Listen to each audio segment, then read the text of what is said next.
Welcome to The Explainer. Today, we have to break down the incredibly fast-moving conflict that has just erupted between Iran and the United States and Israel.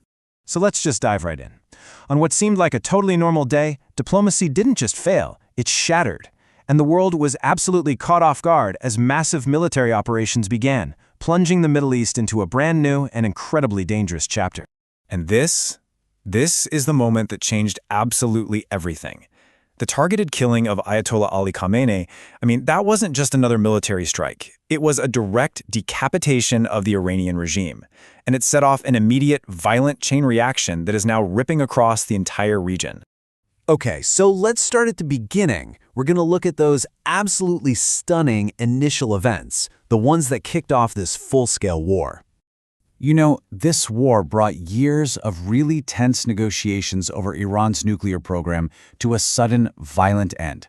One minute we're talking about treaties, and the next, the world is watching a coordinated air campaign light up the skies, escalating tensions to an all-time high, and really reshaping the entire geopolitical landscape overnight. Just look at this list. The sheer scale and precision of these first attacks were just staggering. This wasn't just a random strike on a military base. This was a surgical decapitation strike. It was designed to dismantle Iran's entire political and military command structure in one go. The names you see here, they represent decades of power and experience, all wiped out in just a matter of hours. So you've got to be asking, how on earth did it get to this point? While the attack was sudden, it wasn't a complete shock if you'd been paying attention. Let's trace the chain of events that lit the fuse and see how that tiny spark so quickly erupted into a raging firestorm. Yeah, this conflict definitely did not materialize out of thin air. It was really the culmination of more than a year of escalating pressure. That War of the 12 Days back in 2025, it was kind of like a dress rehearsal. It showed everyone that direct military strikes were actually on the table. You combine that with all the internal instability inside Iran and a complete breakdown in diplomacy, and, well, you've got the perfect storm for a war. And this is where it gets really interesting, because you can see how each side immediately started framing its actions. The U.S. called its operation Epic Fury, all about getting rid of a threat. Israel called its part Lion's Roar, framing it as a life-or-death defensive move. And Iran? Their response, True Promise 4, signals that, to them, this is just the next chapter in a long, ongoing saga of retaliation. It instantly became a war of narratives, just as much as a war of missiles. And this is absolutely crucial. Iran's response wasn't just aimed at the U.S. and Israel. Not at all. They immediately widened the conflict, launching this massive barrage of missiles and drones against American allies and assets all across the Persian Gulf, and even stretching into Europe. This tactic turned a two-sided conflict into a multi-front regional war in less than 24 hours. And the consequences of this, they were felt almost immediately. And I'm not just talking about the tragic loss of life, but in a massive shockwave that rippled through the entire global economy. So Iran's first move wasn't just military, it was economic warfare. By targeting critical energy infrastructure like this enormous Saudi refinery, they were taking a direct shot at the world's oil supply. It was a powerful move, calculated to cause immediate global panic and inflict the maximum amount of pain.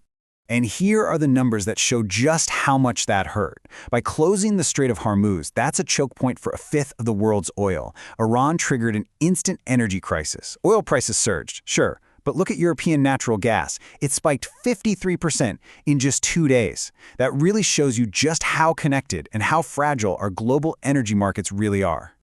But the most devastating price of war is always human.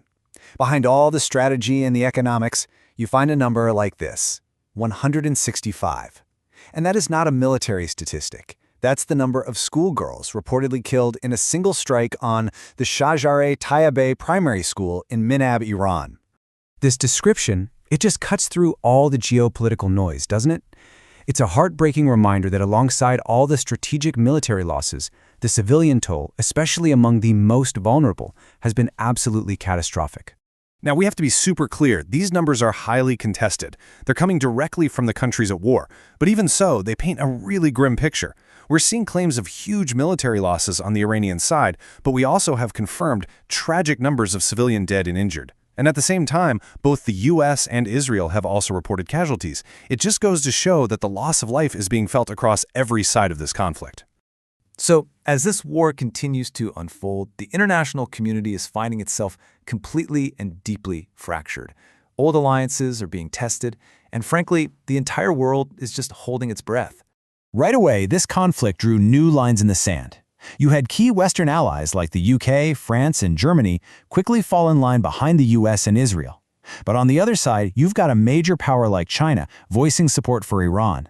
And then there's this big group of nations in the middle, like Brazil and Egypt, just desperately calling for restraint while others are trying to stay neutral.